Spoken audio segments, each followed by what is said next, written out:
Vamos iniciar esse momento, mais um momento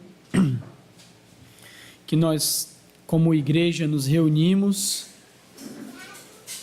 para orar ao Senhor, cantar ao Senhor e também meditar na sua santa e poderosa palavra. Então eu convido a você a curvar a sua cabeça, juntamente comigo, fechar os seus olhos e dirigir a nossa palavra a Deus em oração. Nosso Deus e nosso Pai, muito obrigado. Muito obrigado mesmo por mais uma oportunidade, por mais um momento que o Senhor nos concedeu de estarmos aqui. Nós acreditamos que a Tua providência foi quem nos trouxe até aqui, para que nós possamos escutar, para que nós possamos Te ouvir, Pai. Falar aquilo que nós precisamos ouvir, aquilo que nós necessitamos ouvir, aquilo que nos deixa vivo, aquilo que nos faz acertar o caminho, aquilo que nos faz abandonar, aquilo que nos impede de caminhar com passos mais firmes nessa jornada de espera aqui nesse mundo, nessa jornada que nós esperamos Cristo Jesus, nosso Senhor, nos buscar. Pai, mais uma vez eu te peço que o Senhor afaste daqui todo pensamento de discórdia, todo pensamento contrário, todo pensamento, Pai, que embaraça o entendimento do Teu povo, que embaraça o sentimento do Teu povo, e que aqui só se achem, Pai, santos sentimentos, santos pensamentos, que esteja, Pai, perante Ti consciências preparadas para a recepção da Tua santa e poderosa palavra. É no nome santo do Senhor Jesus que nós Te oramos e com fé Te agradecemos, hoje e sempre. Amém. Tiago, capítulo 4. Nós iremos fazer a leitura dos 12 primeiros versículos de Tiago, capítulo 4. Estamos caminhando já para o final da nossa exposição da carta. E a minha oração é que a cada exposição você tenha absorvido, tenha aprendido, tenha colocado, acrescentado no seu acervo de fé coisas que aqui foram faladas da parte de Deus. E que não seja diferente hoje, que você possa ter assentado isso no seu coração, de sair da sua casa e vir para esse lugar para ouvir e meditar na palavra do Senhor. Amém? Há quem diga que a pregação ela começa no recitar dos versos bíblicos, né? E toda a atenção é pouca para esse momento de leitura da palavra e a exposição também, mas a pregação começa aqui. Então eu peço que nesse momento você também esteja com um sentimento de solenidade ao abrir a sua palavra, a palavra de Deus, a sua Bíblia, e se debruçar diante desse texto em leitura, porque é Deus falando. Amém? Tiago capítulo 4, verso 1 ao 12, diz assim a palavra do Senhor: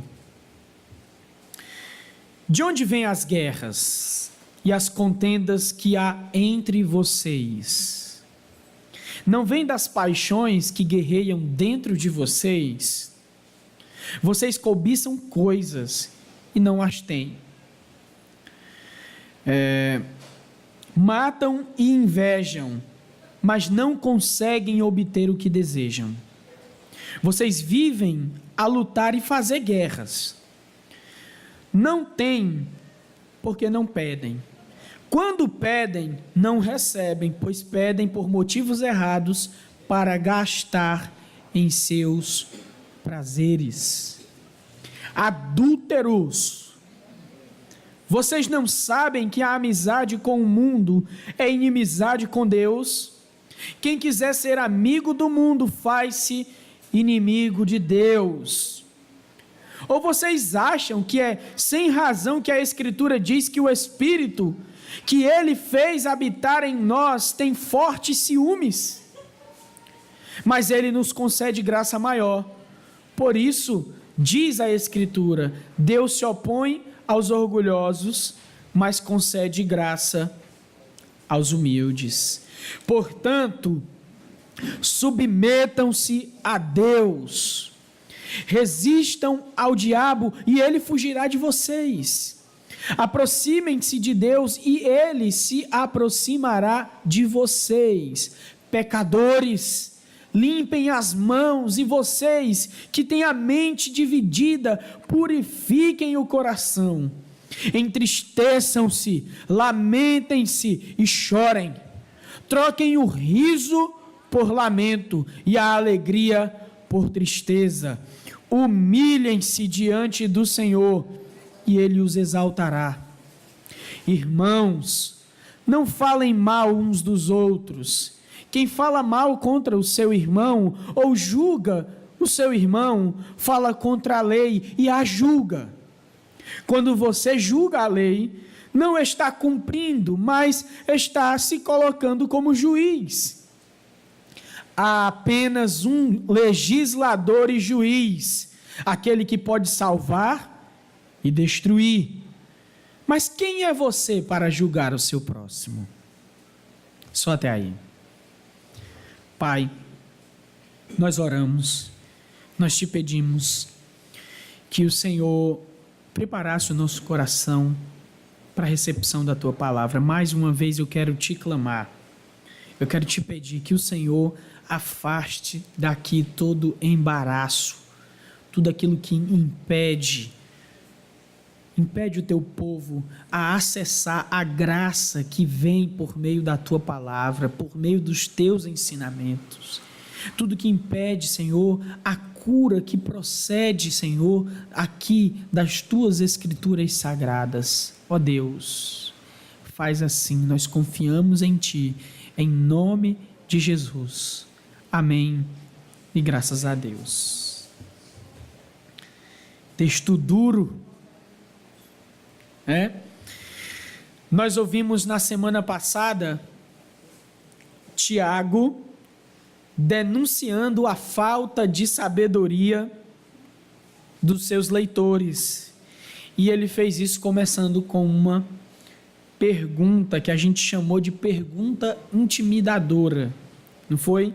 Está aí no verso de número 13, que diz assim: quem é sábio e tem entendimento entre vocês?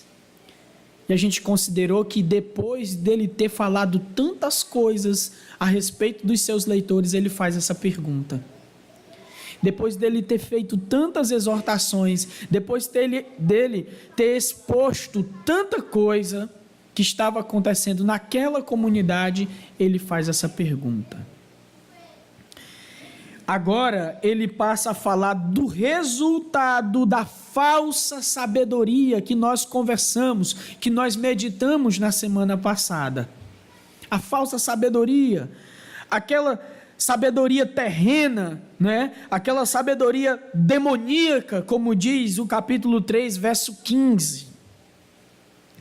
E ao falar isso, ele fala, como eu disse agora há pouco, nas consequências dessa sabedoria, E as consequências estão aí no verso 1 do capítulo 4, que são guerras e contendas no meio da comunidade que recebeu, ou das comunidades que receberam essa carta, As contendas e guerras como resultados da sabedoria deles, uma sabedoria que o próprio Tiago a chama de terrena e demoníaca.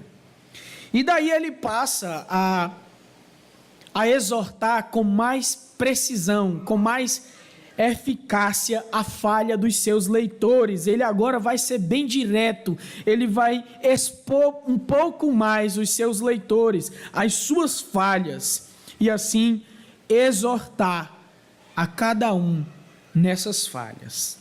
A minha oração é que você, no decorrer dessa, e eu também, dessa exposição, possa ser conduzido ou conduzida pelo Espírito Santo de Deus ao arrependimento a Deus, assim como Tiago intencionou para os seus primeiros leitores. Amém? Glória a Deus. Aleluia. Muito bem. A gente vai agora para os versos de 1 a 3. Nós vamos considerar esses versos, nós vamos pensar um pouco nesses versos. E eu quero novamente relê-los com vocês. Verso de 1 a 3 diz assim: de onde vêm as guerras e contendas que há entre vocês? Não vêm das paixões que guerreiam dentro de vocês? Vocês cobiçam coisas e não as têm, matam e invejam, mas não conseguem obter o que desejam. Vocês vivem a lutar e fazer guerras. Não têm porque não pedem. Quando pedem, não recebem, pois pedem por motivos errados para gastar em seus prazeres. É o que diz o verso de 1 a 3, em que nós iremos começar aqui a nossa exposição. Tiago, ele ainda está falhando um pouco minha voz, né? Tiago ainda continua se utilizando do artifício da pergunta intimidadora, né? Da pergunta intimidadora. E com essa pergunta, ele expõe o motivo, o porquê de tanta confusão, de tanta briga, de tanta contenda no meio daquela comunidade. E mais, ele não somente expõe o motivo de tanta contenda, de tanta confusão, de tanta briga, discórdia naquela comunidade, mas também ele expõe, ele diz o porquê que a fé deles é ineficaz. Não sei se vocês perceberam, mas aqui meio que tem um tom de oração, né? No final, aqui no verso 2, aliás, no final do verso 2 e o verso 3, tem um tom de oração. Por que que a fé deles é ineficaz? Por que que eles pedem e eles não recebem? Então, Tiago vai expor isso, e eu convido a você a pensar juntamente comigo nesse verso de número 1, nessa pergunta que Tiago faz: de onde vêm as guerras e contendas que há entre vocês? De onde vêm? Essa é a pergunta. De onde vêm as contendas? De onde vêm as guerras? Vem do nada? Será que essas contendas são impostas a nós? Aliás, aos leitores de Tiago, certamente que não. O capítulo 3, verso 13, fala de uma sabedoria terrena e demoníaca que vem de duas coisas. O versículo 14, aliás. Você tem um coração que abriga inveja amarga e ambição egoísta. Vou repetir. Versículo 14, você tem um coração que abriga inveja amarga e ambição egoísta. De onde vêm as guerras? De onde vêm as contendas? De onde vêm as discórdias? Ora, do coração. Do coração. de um coração que é invejoso, de um coração que é ambicioso, de um coração amargo, de um coração que tem tudo isso aí, egoísta. É daí que vem as guerras. Tiago, ele agora passa, como eu falei para vocês, ele passa a demonstrar a consequência dessa tal sabedoria terrena, dessa sabedoria demoníaca, que são as discórdias no meio daquela comunidade. E não adianta culpar ninguém, não adianta apontar alguém, adianta olhar para o coração, porque é do coração que vem a inveja amarga e a ambição egoísta, causadoras das contendas no meio da comunidade. Tiago já sabia da resposta, obviamente que ele dá, ainda no verso de número 1. Mas Tiago queria que os seus leitores olhassem para o seu coração, não olhassem para A, não olhassem para B, não olhassem para C, mas olhassem para o seu coração. E verificassem que o inimigo não é o outro, mas que o inimigo é aquilo que eles próprios estavam abrigando no seu coração. Aquilo é o inimigo. Não é o meu irmão, não é a minha irmã, mas a ambição egoísta, a inveja amarga, e aquelas atitudes astuciosas, né? Que essa é a palavra e não sabedoria, que provém desse coração, onde gera as guerras, onde gera as discórdias, onde geram as intrigas. Então é daí que vêm as guerras. É desse coração que abriga isso. Não é do A, preste atenção, não é do B, não é do C. É do meu coração. É do seu coração. É isso que Tiago está dizendo para eles. Tá? É isso que Tiago diz para ele. Nos versículos 2 e 3, nós vamos ver agora a ineficácia da fé exercida por eles. Né? Vocês cobiçam as coisas e não as têm.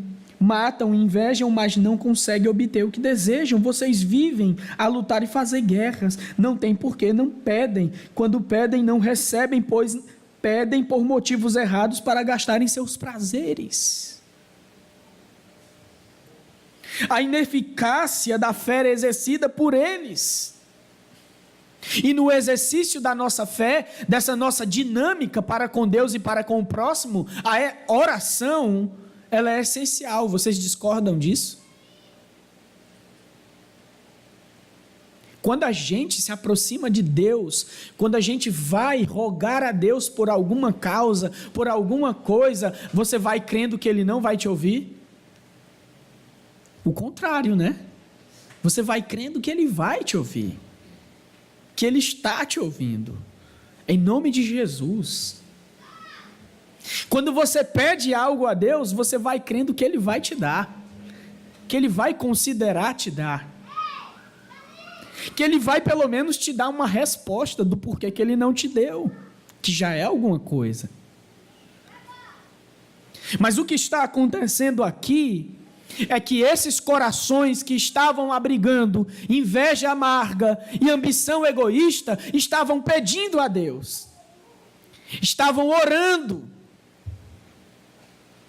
mas não estavam recebendo absolutamente nada.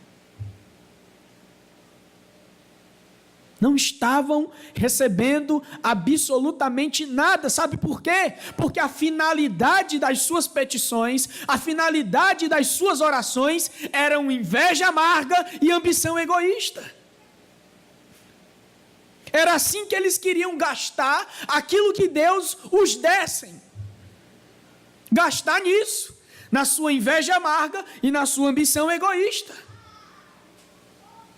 Mas Deus é sábio, diferentemente de nós, diferentemente daqueles que estavam pedindo. Deus é sábio e Deus não dá. E aqui eu quero abrir um parêntese. Eu não consigo entender esses crentes que pedem pela derrota do irmão ou do outro. Será que passa mesmo pela cabeça da pessoa que Deus vai prejudicar a outra pessoa? Esse cara não entende, essa pessoa não entende, essa mulher não entende. Mas olha por que a fé deles, a fé que eles exerciam, demonstrada nas petições, nas orações, era ineficaz. Porque a motivação era errada. A motivação era outra. A motivação não edificava. Mais uma vez vou repetir. E repetirei quantas vezes for necessário. A motivação era invejosa e amarga, e ambiciosa e egoísta. E Deus não dá, Deus não responde a essas coisas, porque é contra o seu caráter, é contra a sua natureza. Amém, meus irmãos? Glória a Deus. Agora nós vamos para a segunda parte aqui do nosso texto, que estão nos versos 4 a 6. 4 a 6. E Tiago, ele passa a ser mais duro nesses versos. Tiago, ele não mede o peso das palavras. As palavras vão pesadas mesmo para os seus leitores. Note aí, por favor. Ele chama gatinhos e gatinhas aqui, irmãozinhos e irmãozinhas, adúlteros. Na minha só tem adúlteros, eu acho que na revista atualizada tem adúlteros e adúlteras.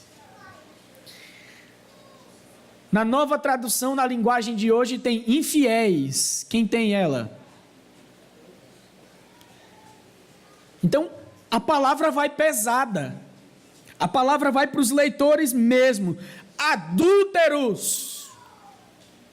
Adúlteros. Ei, você que tem ambição egoísta no coração, inveja amarga. Ei, você que está manifestando, ao invés de uma sabedoria que vem do alto, uma sabedoria pura, está manifestando sabedoria terrena e demoníaca, astuciosa. Ei, você, adúltero e adúltera. Aí ele continua: vocês não sabem que a amizade com o mundo é inimizade com Deus? Vocês não sabem disso? Quem quer ser amigo do mundo faz-se inimigo de Deus. Ou vocês acham que é sem razão que a Escritura diz que o Espírito que Ele fez habitar em nós tem fortes ciúmes?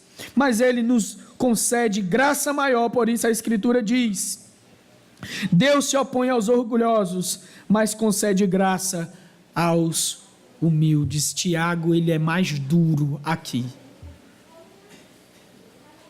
O objetivo de Tiago é o objetivo pastoral mesmo, é sanar o problema, é acabar com o problema, que isso é um câncer no meio da congregação, isso é um câncer no meio da cristandade. E a gente vai já falar um pouco sobre isso.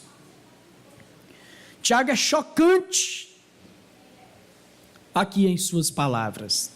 E em outras palavras, se eu pudesse parafrasear o que ele está dizendo, já que o contexto é o coração que abriga esses maus sentimentos, e que, portanto, esse coração tinha uma sabedoria astuciosa, né? Traduzindo aqui em outras palavras, ou parafraseando, Tiago está dizendo aqui, isso aqui, vai chocar um pouco, tá? Que é possível corações permanecerem mundanos. Corações permanecerem mundanos. Claro que por sua própria decisão, pela própria decisão do coração. Ainda que estes corações estejam inseridos há muito tempo na comunidade cristã.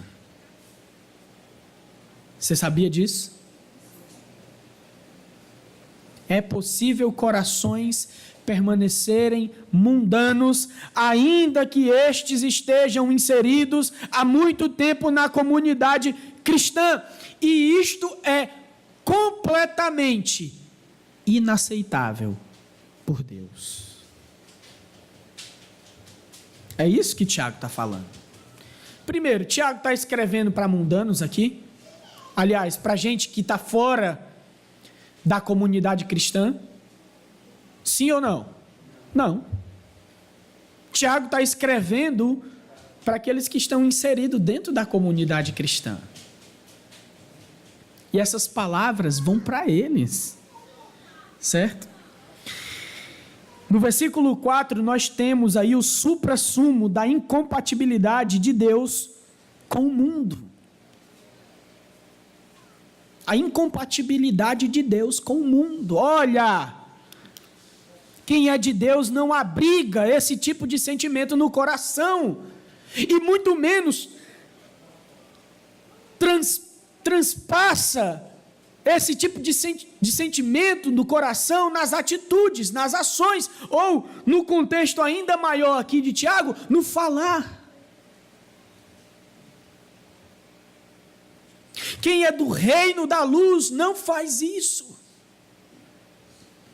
Quem é do reino da luz não admite isso. Não se entrega a isso. Está entendendo? Não estende a destra de comunhão para isso. Porque é incompatível. É incompatível. Os sentimentos que percorrem no coração daquele que foi transportado das trevas para o reino do Filho do seu amor, é incompatível. Pensamento, a forma de ver o mundo, a forma de enxergar a vida, a forma de dar resposta aos problemas da vida, é diferente. É incompatível. E, portanto, a sabedoria. E, portanto, a fala traduzida, né? A sabedoria traduzida em fala. Não dá, gente.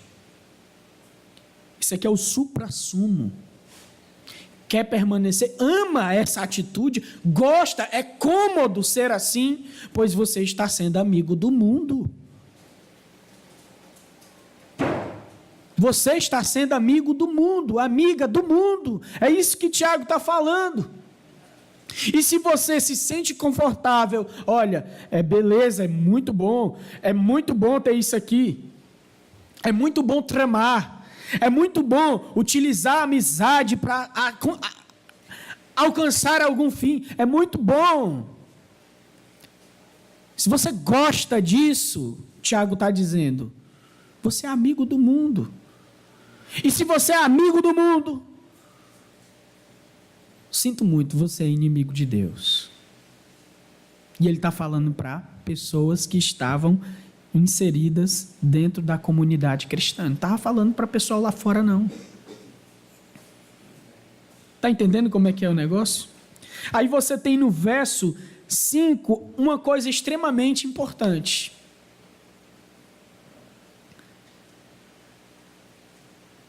Ou vocês acham que é sem razão que a Escritura diz que o Espírito que Ele fez habitar em nós tem fortes ciúmes?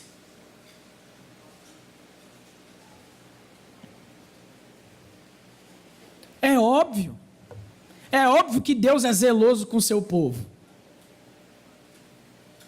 É óbvio que Deus é zeloso com o seu povo que Ele redimiu, o seu povo que Ele fez o seu Filho morrer, derramar o seu sangue.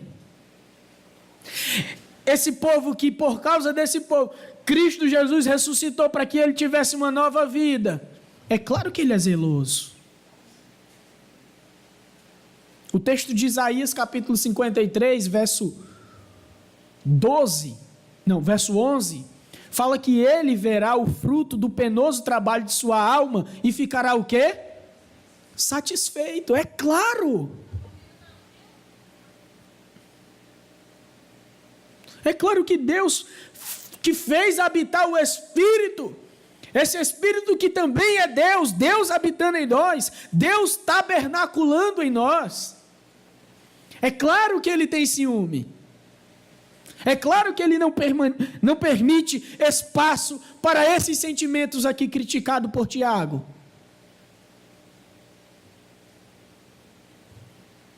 Incompatível. E Deus é zeloso para com o seu povo. E ele tem ciúme.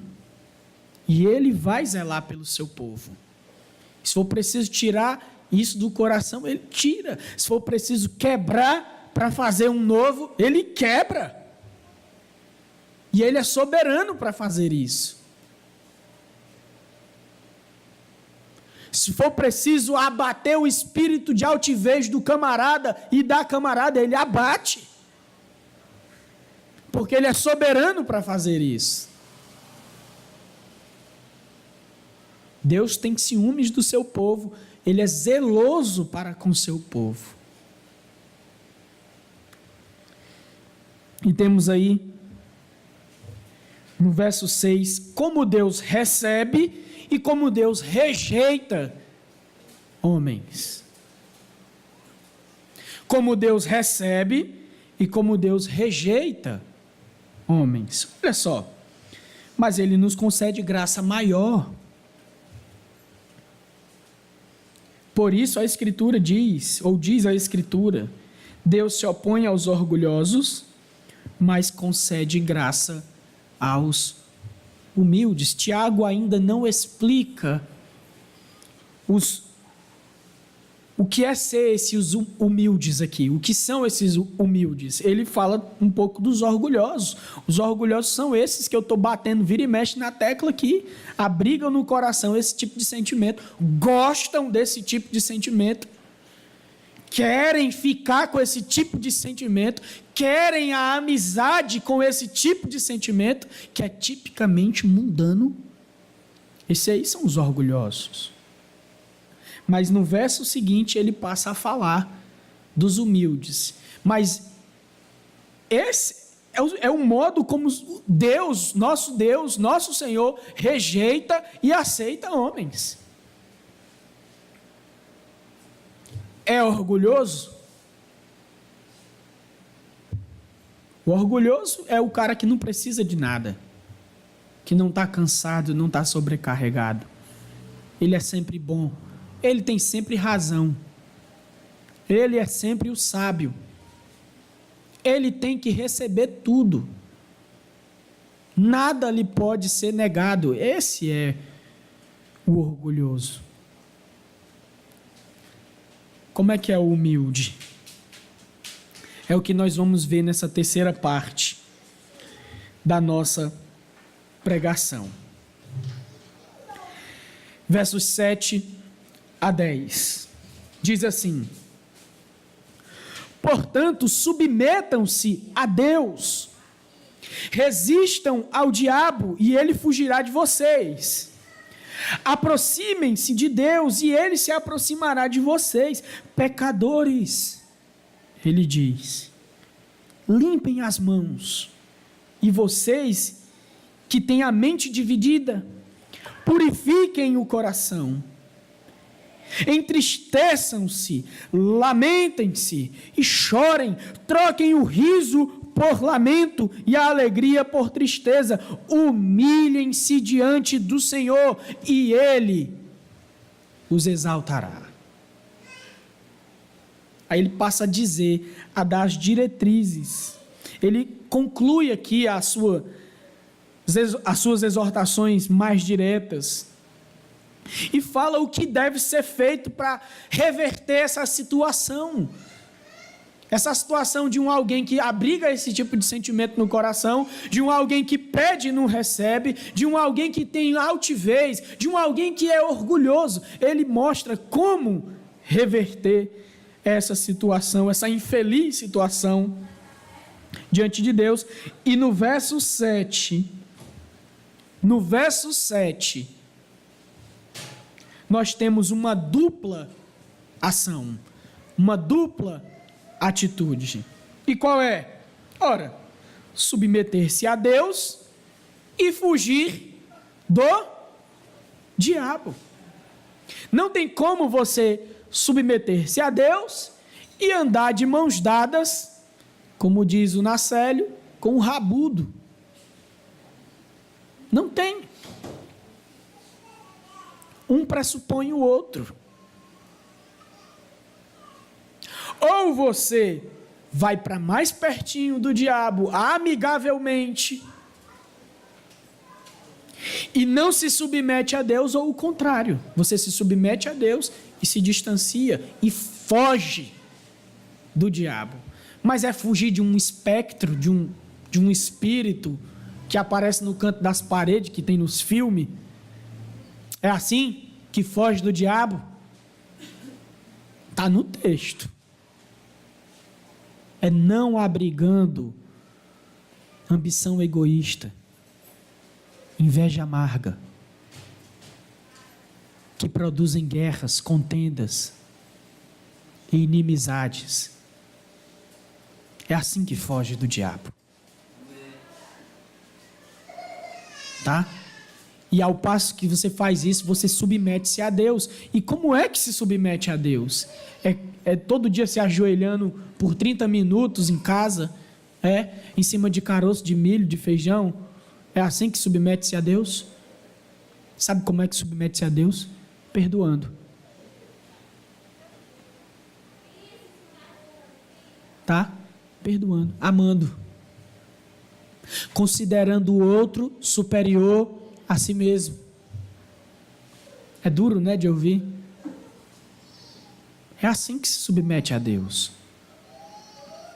É utilizando esses princípios novos, dessa nova vida em Cristo Jesus, no coração, e tendo atitudes sábias a partir desses princípios. Sabe o que é sábio? Sábio é você não abrigar no coração amargura e ir lá e perdoar o irmão. É sábio. Sabe o que não é sábio? É você guardar rancor no seu coração. Sabe o que é sábio? É você considerar o seu irmão superior a você, dando a vez, servindo ele. Sabe o que é não ser sábio? É você querer a vez. É você querer ser o primeiro. É você brigar. Olha só, porque o texto diz isso, gente. É você brigar por isso. Isso aí não tem nada de sabedoria. Então, essa é uma dupla ação. Ao passo que você submete-se a Deus, você foge do diabo. Só um parênteses. Certa vez, me veio um questionamento na cabeça. Meu Deus, quando é que uma atitude pecaminosa é minha culpa somente, e quando é que eu somente atribuo culpa ao diabo? Eu fiquei com isso na minha cabeça. Quando é?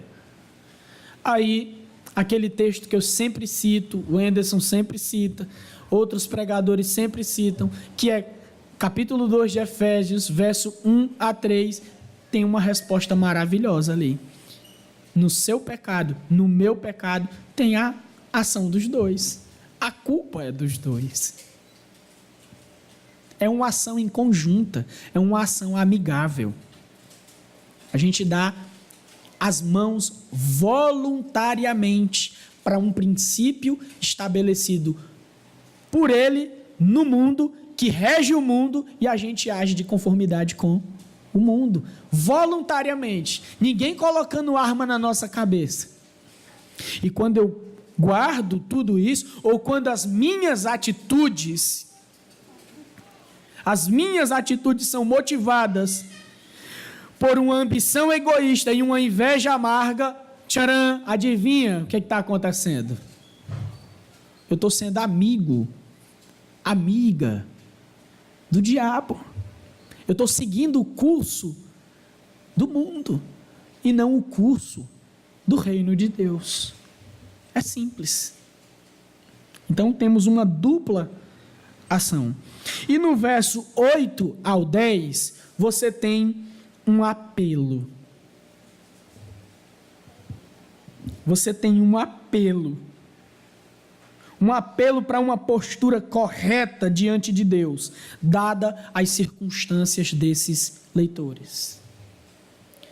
E o apelo é esse aqui: tira esse sorriso amarelo da cara, chore.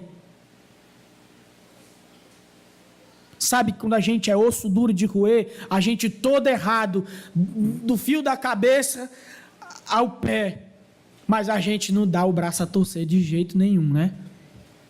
Não é assim? Dá nem a pau. E ele está dizendo: tira esse riso amarelo da cara e chora. Não tem essa alegria que tu tem, que provém desses sentimentos ruins? Converta isso aí em tristeza.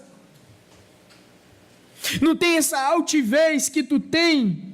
Pois é, humilha-se diante do Senhor. Humilhar-se diante do Senhor, já disse aqui, já está dito. É tudo isso que a gente faz com o nosso próximo, amando, perdoando, submetendo-se, servindo.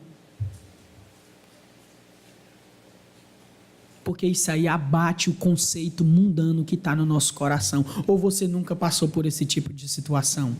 Você faz um bem para um irmão, mas no fundo você está rangendo os dentes. Ah, como eu não queria fazer isso.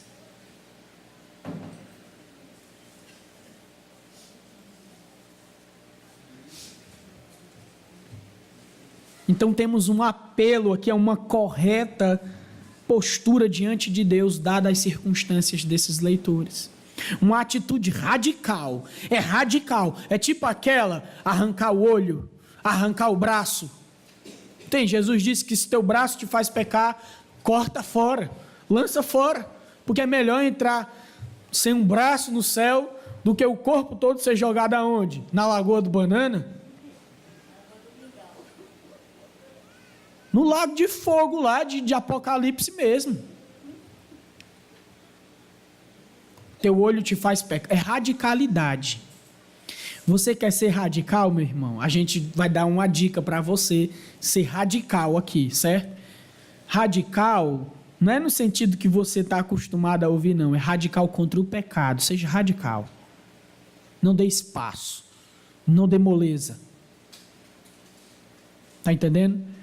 Temos aqui um povo que Tiago expõe os erros deles e ainda pergunta: quem é sábio diante de vocês?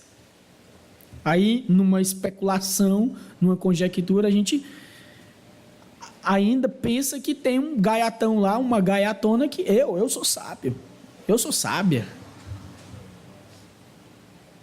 Então essa atitude radical de tirar isso, sabe? De tirar essa capa, de tirar isso que maqueia, expor mesmo as podridões do coração e não mais abrigá-las nele. Amém? Quarta e última seção aqui do nosso texto, nós temos uma instrução final e nós temos uma advertência. Uma instrução final e nós temos uma advertência, que são aí os versos 11 e 12. Irmãos, não falem mal uns dos outros. Olha, irmãos, não falem mal uns dos outros. Quem fala mal contra o seu irmão ou julga o seu irmão, fala contra a lei e a julga. Você julga a lei, quando você julga a lei, não está cumprindo, mas está se colocando como juiz. Há apenas um legislador e juiz, que é aquele que pode salvar e destruir. Mas quem é você para julgar o seu próximo? Prestem atenção. Antes de entrar aqui nos pontos, que juiz é esse? Que julgamento é esse que a gente não pode fazer contra o nosso irmão? É não poder dizer, você está errado, é assim? Não. Não, porque nós somos orientados a ir lá quando o meu irmão pecar e tentar convencê-lo do seu erro. Mateus capítulo 18, verso 15. Não é não? Nós temos que julgar as árvores, se ela tem os frutos bons ou os frutos ruins. Como é que a gente julga, se não comendo? Eu já disse aqui várias vezes que você produz o seu fruto para que os outros, para que o seu irmão coma. Mas que juízo é esse? Aí você volta de novo para o coração que tem a inveja amarga e a ambição egoísta. Porque um coração que tem uma inveja amarga e uma ambição egoísta, na hora de expor o erro, porque tem que expor o erro, tem que conversar a sós com o irmão, obviamente. Mateus 18:15 fala para você ir ter com o seu irmão sozinho, né? Mas fala que você deve fazer isso visando a recuperação do irmão. E um coração que abriga esses sentimentos vai se colocar como superior. Como o texto diz, vai se colocar como juiz, como acima da lei. Então vamos esclarecer isso. A gente pode julgar? Pode sim. Mas tem diretrizes, tem critérios para se julgar. E não é com esses critérios aqui, com um coração cheio de ambição egoísta e inveja amarga. Então, esclarecido isso, vamos para as últimas exposições. Nós temos aí a primeira parte do verso 11, uma instrução supimpa. Não falem mal uns dos outros. É tão simples isso, né? Não fala mal do teu próximo, não fala mal do teu irmão. Né? Quem tem prazer em falar mal do irmão, quem tem prazer em difamar o irmão, quem tem prazer em espalhar alguma coisa do irmão, é alguém que abriga no coração inveja amarga e ambição egoísta. Então é terminantemente proibido falar mal do irmão. Isso é passível de disciplina aqui, não é? Está pensando que disciplina aqui é só adultério? É só esfaquear alguém? Não, falar mal do irmão tem disciplina também. É? Número 2. O motivo pelo qual não se pode fazer isso está aí na segunda parte do verso 11. Quando você julga, né? Quem fala contra o irmão, o seu irmão, ou julga seu irmão nesses termos, com esse tipo de coisa no coração, fala contra a lei e a julga. Quando você julga, a lei não a está cumprindo, mas se colocando como juiz. Esse é o motivo do porquê você não pode falar mal do seu irmão. E geralmente quando você fala mal do seu irmão, geralmente não, é via de regra, quando você fala mal de alguém, alguma motivação ruim tem no seu coração. E quando você faz isso, se coloca como superior do seu irmão e ainda se utilizando da palavra de Deus, você está se colocando acima dessa palavra que também te julga. E está te julgando porque tu está com má intenção no coração, indivíduo. Então está aí o motivo pelo qual não se pode falar mal do irmão. Tá? Não se pode falar mal do irmão. E nós temos aqui no verso 12, para finalizar, uma pergunta advertência. Olha só. Há apenas um legislador. Ou seja, um que está acima de todos. E juiz. Sabe quem é? Não sou eu, não é você, não é o meu coração ambicioso e egoísta, nem o seu ambicioso e egoísta, mas é aquele que pode salvar e pode destruir, ou seja, Deus. Mas quem é você para julgar o seu próximo? Ou seja, Tiago está colocando o camarada no lugar dele. Ele vem tentando fazer isso desde o verso 7. Converta esse seu sorriso em tristeza, né? A sua alegria em tristeza, o seu riso em lamento. Lamente, chore, se entristeça, purifique o seu coração. Ele vem tentando fazer isso desde o verso de número 7. E ele conclui com essa pergunta, advertência. Quem é você? Lembre-se do seu lugar. Lembre-se da sua situação. Portanto, a raiz da grande maioria dos problemas, ou seja, as guerras e as contendas, são inveja amarga, ambição egoísta. E a forma de reverter isso não é metendo bolacha na cara do irmão, tirando satisfação do irmão, metendo a língua no irmão por aí, né, falando. Não é esse jeito de reverter a situação, mas é o contrário, é retirando isso do coração, do seu coração, do meu coração. Essas coisas ruins, retira isso, pronto, reverte a situação. Você se submete a Deus e foge do diabo. Que nós possamos tomar para nós essas palavras. Que as palavras de Tiago para os seus leitores sejam para nós também. Seja para você que está me ouvindo também. Seja para mim que estou me ouvindo. Certo? Que possam produzir em nós essa exortação. Frutos de arrependimento para o Senhor. Que o Senhor deguste as nossas atitudes, as nossas ações e sinta prazer nisso.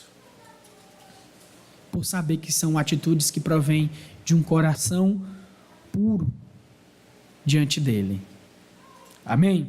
Então, só para a gente ir para casa com a cabeça assim, ó, pensando, tem algumas perguntas aqui para nós. A primeira, o que motiva as guerras e contendas nessa congregação? O que motiva as guerras e contendas nessa congregação? O que motiva as guerras e contendas que você faz? O que está motivando? As guerras e contendas que você faz. Número 2. Já parou para pensar no porquê que muitos dos seus pedidos, das suas petições, das suas orações não são atendidas? Você já parou para pensar nisso? Por que muitas das suas petições não são atendidas? Não são respondidas? Por quê? Você já verificou as motivações que te levaram a fazer tais petições? Já fez isso? Número 3. No momento de sondagem do coração, vamos propor aqui um momento de sondagem do coração. Você vai examinar o seu coração, eu vou examinar o meu coração, e a gente não vai examinar o coração de ninguém, tá certo? Cada um com o seu. No momento de sondagem do coração, você consegue identificar se você é amigo ou inimigo de Deus? Você consegue? Sonde aí o seu coração. veja as suas atitudes, veja as motivações das suas atitudes e perceba o que está percorrendo pelo teu coração. Com base nisso, você é amigo ou inimigo de Deus? E 4, o que você tem feito com os seus desejos e ambições egoístas e sua inveja amarga? O que você tem feito com elas? Vocês têm se entregado a elas ou vocês têm lutado radicalmente contra elas? Contra essas invejas amargas, essas ambições egoístas que percorrem porventura pelo seu coração. Tem se entregado a elas ou tem lutado contra elas? Essas são as perguntas que a gente encerra aqui a nossa exposição, para que você vá para a sua casa pensativo, pensativa, pensando em tudo o que foi falado por Deus aqui, mediante seu servo, Tiago. Amém? Que Deus em Cristo nos abençoe. Vamos ficar de pé.